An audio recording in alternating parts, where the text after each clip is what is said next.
There's a mountain in the desert that the ancient Egyptians believe was the throne of a god, and for more than 1,000 years they told a story about it that never made it into their official records, not because it was forbidden, but because it didn't fit the story Egypt wanted to tell about itself. This is that story, passed down through oral tradition among priests of the South long before it was ever written anywhere.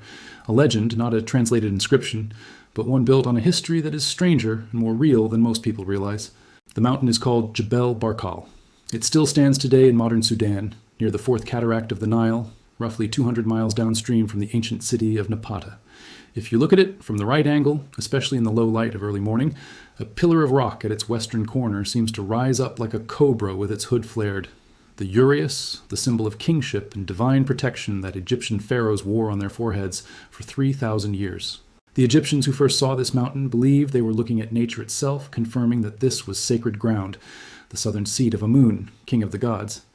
They built one of the largest temple complexes outside the Nile Valley's core, right at its base. And according to the legend that grew up around that mountain, they built it there for a second reason too. Not just to honor a god, but to watch something. Before we go further, it's worth being honest about what this story is. It is not a deciphered hieroglyphic text. No archaeologist has found a wall panel depicting 5 unnamed beings staring down a pharaoh. What follows is a legend, the kind that circulated among Nubian and Egyptian communities living near the sacred mountain, remembered in fragments, reshaped over centuries, the way folklore always is. But underneath the legend sits something that is very well documented. A real, deep, complicated fear that Egypt held toward the lands to its south, and a real history of Nubian power that Egyptian civilization spent centuries trying to right around. The legend is the skin, the history underneath it is the bone. And once you know the bone, the story hits differently. According to the old telling, long before the first pyramid was raised at Saqqara, before the first king wore the double crown of a unified Egypt, there were already people living along the upper reaches of the Nile who understood the river better than anyone who came after them. The legend says they knew when the floodwaters would rise by watching the stars rather than the water itself. It says they carved channels and markers into stone to track the Nile's moods years in advance, long before Egypt built its famous Nilometers at Aswan and Elephantine to measure the same thing. The story claims these southern river readers eventually met the earliest Egyptian kings, and that meeting did not go the way Egyptian pride would have wanted it told. In the legend, 5 figures came to represent that encounter. Not gods, not kings, not soldiers. The old tellers described them carefully, almost bureaucratically, the way you describe something you were trying not to mythologize into meaninglessness. Tall, reserved, unmoved by threats or gifts, neither hostile nor welcoming.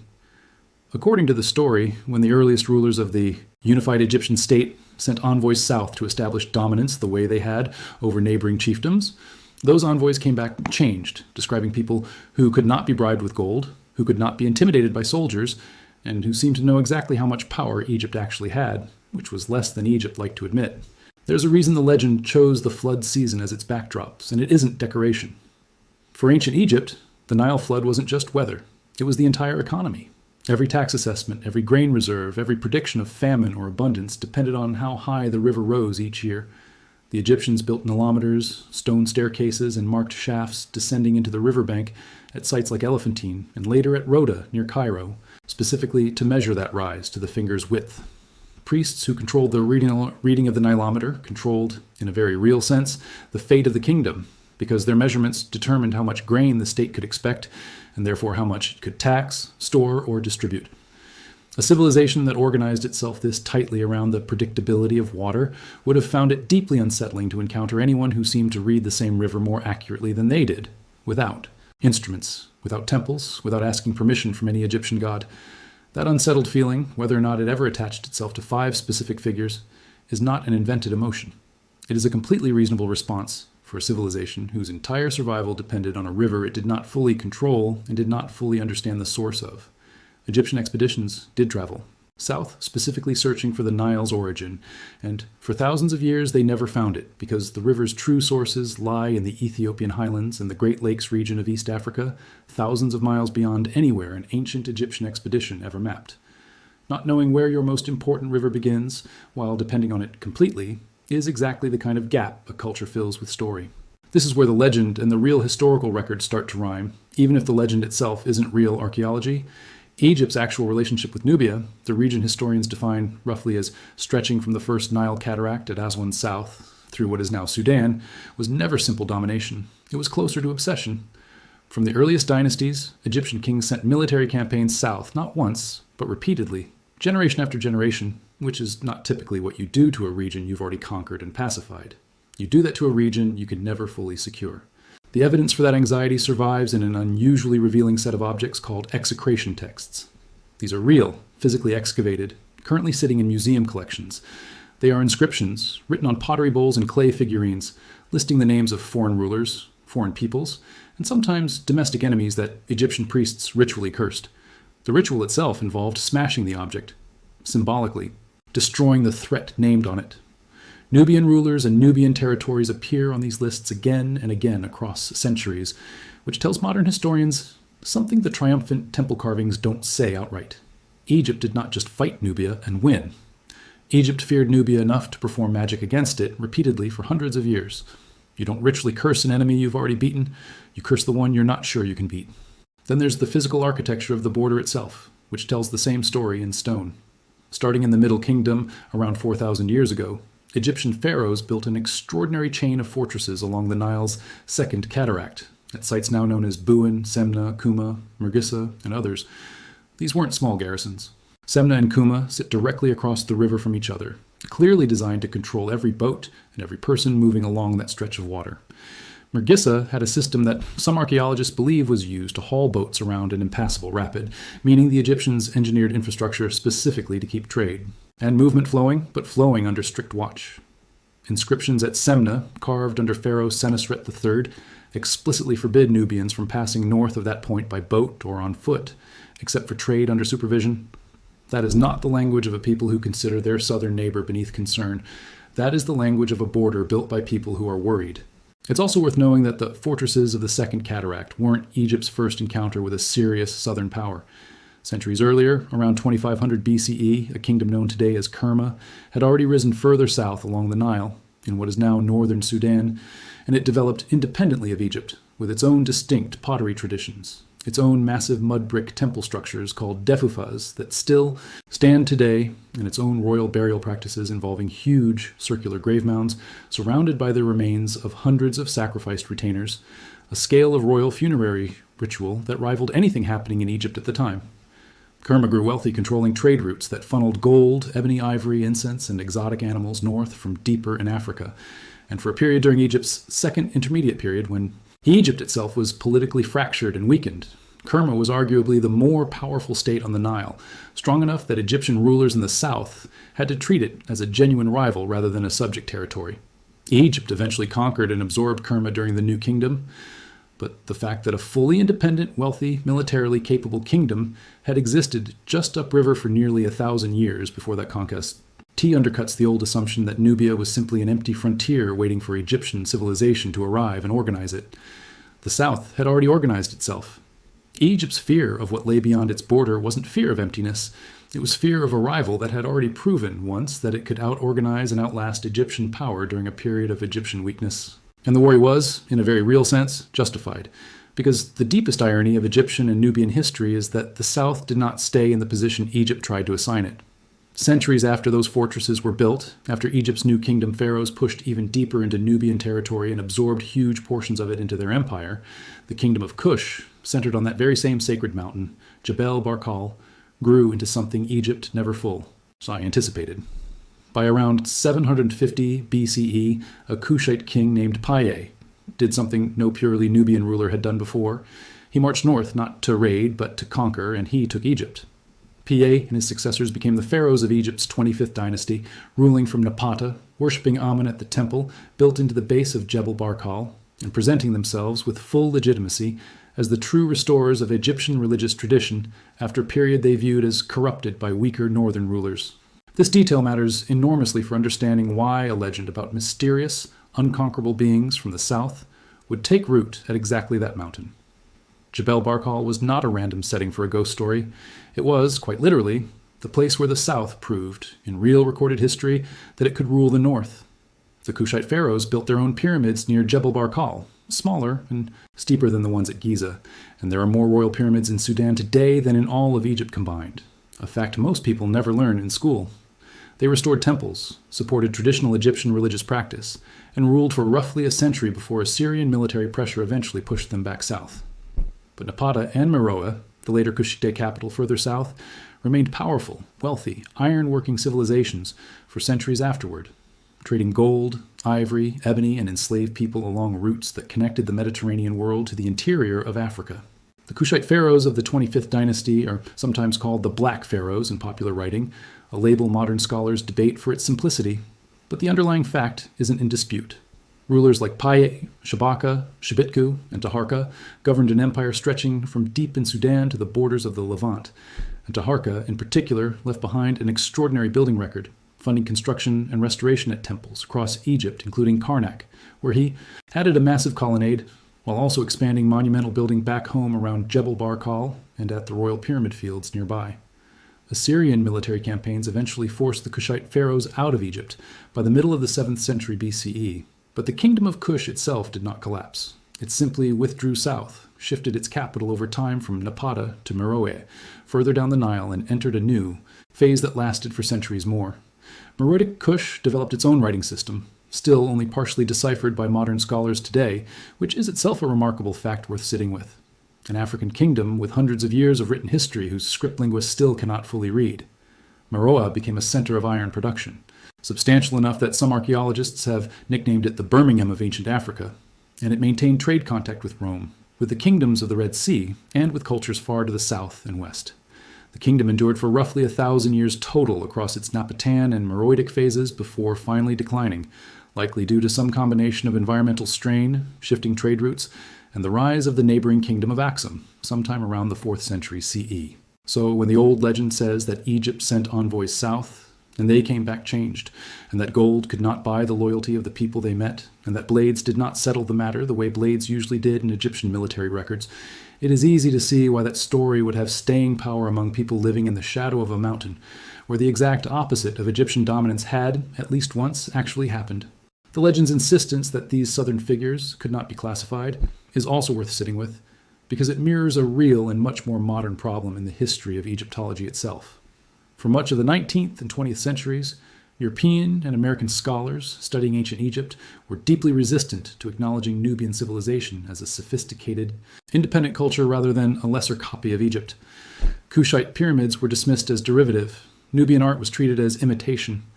The idea that dark-skinned African rulers had once governed the Nile Valley and revitalized Egyptian religious tradition was, for a long time, minimized or ignored in mainstream popular history, even though the archaeological and textual evidence for the 25th dynasty was never seriously in doubt among specialists.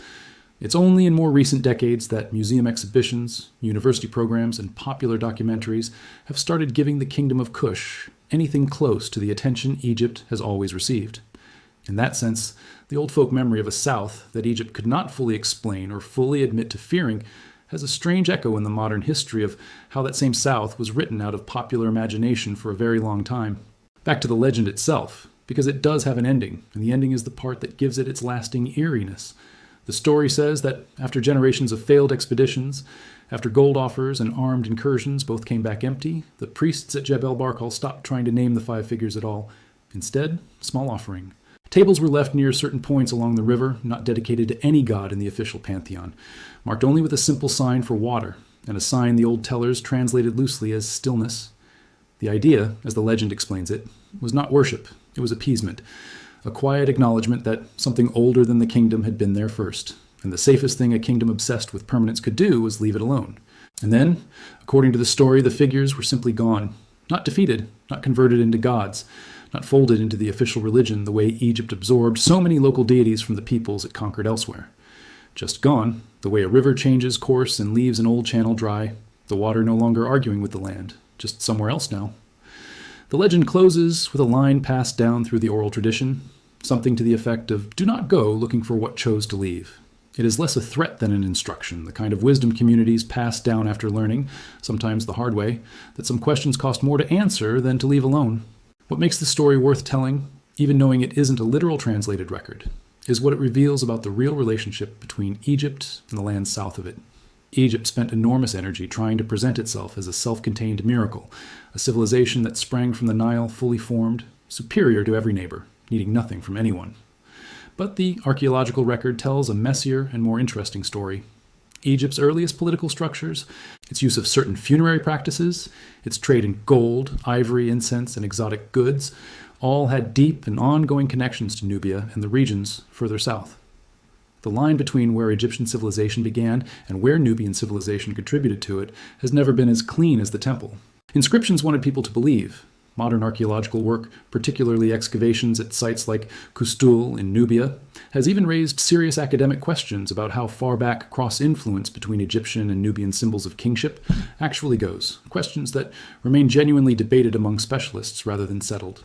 One specific piece of evidence sits right at the center of that academic debate, and it's worth knowing because it shows how contested this question still is among professionals, not just among storytellers. In the 1960s, archaeologists excavating a cemetery at Kustul, in what was then Egyptian Nubia, near the modern Sudanese border, uncovered a stone incense burner dating to roughly 3100 BCE, decorated with imagery strikingly similar to symbols of Egyptian kingship, including a figure wearing what looks like the white crown later associated with Egyptian pharaohs, along with a boat procession and a falcon, imagery closely tied to Egyptian royal identity for the next 3,000 years. Because the burner predates, or is roughly contemporary with the earliest confirmed Egyptian royal tombs, some archaeologists argued it suggested Nubian rulers at Kustul may have developed symbols of divine kingship, independently, possibly even before Egypt did, and that Egypt could have absorbed some of that royal iconography from its southern neighbor rather than the other way around. Other scholars pushed back hard, arguing the burner reflects Egyptian influence moving south rather than the reverse, or that both regions developed similar symbols in parallel through shared contact rather than direct borrowing in either direction. The debate has never fully settled, partly because the site itself was flooded by the construction of the Aswan High Dam in the 1960s and can no longer be re-excavated with modern methods. What matters for this story isn't which side is right. What matters is that serious, credentialed archaeologists have spent decades arguing about whether one of the most iconic symbols of Egyptian kingship might have roots south of Egypt's traditional border, which means the discomfort the old legend describes, the idea that Egypt might not have been the true origin point of its own royal identity, isn't a fringe fantasy. It's a live question inside mainstream Egyptology, argued over in academic journals rather than campfire stories. That is the real mystery hiding underneath the folklore, and it doesn't need 5 unnamed figures staring down a pharaoh to be compelling. It needs only the honest observation that one of the world's most famous civilizations spent thousands of years managing a complicated relationship with a southern neighbor it alternately feared, fought, traded with, borrowed from, and was eventually ruled by, and then, for much of modern history, tried very hard to forget how much all of that had shaped it. Legends like the one about the beings of Jebel Barkal survive for a reason. They are rarely just ghost stories. They are usually a community's way of encoding a memory that official history didn't want to carry forward on its own terms, wrapping something true in something strange enough that it slips past the censors of official memory and gets passed down anyway, mother to daughter, priest to novice, guide to traveler, for as long as people keep visiting that mountain and asking why it looks the way it does. It's also worth understanding just how much of Egypt's famous wealth physically came from the south, because that flow of resources is the clearest, least mythologized reason Egypt could never simply wall Nubia off and ignore it, the way it treated some of its other neighbors. The very word Nubia is sometimes linked by scholars to the ancient Egyptian word for gold, Nebu, because the region was, for most of Egyptian history, the primary source of the gold that funded royal building projects, temple decoration, diplomatic gifts to foreign kings, and the burial equipment of pharaohs, including, most famously, the more than 100 kilograms of gold used in Tutankhamun's funerary mask and coffins. Egyptian mining expeditions pushed deep into the eastern desert and into Nubian territory specifically to extract that gold, and administrative records that survive from the New Kingdom show. Dedicated officials, with titles translating roughly to overseer of the gold lands of Kush, a bureaucratic position that only makes sense if the flow of wealth from the south was treated as one of the most important economic functions of the entire state. Alongside gold came ivory, ebony wood, exotic animal skins, incense, and enslaved captives taken during military campaigns, so all funneled north along the Nile corridor that Egyptian fortresses were built to monitor. Losing access to that trade route, or losing control of who controlled it, would have been a genuine existential threat to Egyptian royal wealth and prestige, which gives very concrete, unmystical weight to why Egyptian kings kept sending armies and administrators south for 2,000 years, rather than simply drawing a line on a map and forgetting what was beyond it. Modern archaeology at Jebel Barkal itself continues to add detail to this picture, rather than closing the book on it. Sudanese and international archaeological teams, including missions from Italy and the United States, have worked at the site for decades, documenting temple foundations, royal statuary, and inscriptions from multiple periods layered on top of each other. Exactly the kind of architectural palimpsest where later renovation could plausibly obscure or repurpose earlier material. Excavators have recovered massive granite statues of Kushite pharaohs, deliberately broken in antiquity, likely during a later military conflict, and buried and rediscovered only in the 20th century. Every excavation season still turns up material that adjusts the timeline slightly, adds a name to a king list, or reopens a question about which period built what. That ongoing, unfinished quality of the archaeological record at Jebel Barkal is, honestly, part of why a legend about something left unexplained could take root there so easily. The site itself has never stopped surprising the people digging into it. Today, if you travel to Jebel Barkal, you can still see the temple ruins at its base, the field of Kushite pyramids nearby at Nuri and El Kuru, and the mountain itself, its cobra-shaped pillars still catching the light at dawn the way it apparently caught the attention of Egyptian priests more than 3,000 years ago. UNESCO recognized the site as a World Heritage Location in 2003, part of a group of monuments collectively called the Napatan Sites, and Sudanese archaeologists and international teams continue excavating there, still uncovering new inscriptions and structures that add detail to a history most of the world barely learned about in school. Whatever the deeper truth behind the old legend of the 5 figures who came from the south and could not be bought, burned, or bribed into submission, it stands on very real ground. Egypt did fear its southern border for most of its long history. It did build fortresses, curse enemies in ritual, and send failed expeditions south. And in the end, the south did rise, took the throne, and ruled from that very mountain, whether or not anyone ever agreed to call the reason for that fear by its right name. If you found this story as fascinating as I did digging into it, that's exactly the kind of history this channel exists to uncover. The real civilizations, the real mysteries, and the legends that grew up around the gaps in the record. Hit subscribe so you don't miss the next deep dive. Drop a like if you want more stories like this one, and let me know in the comments which ancient mystery you want unpacked next. Thanks for watching, and I'll see you in the next video.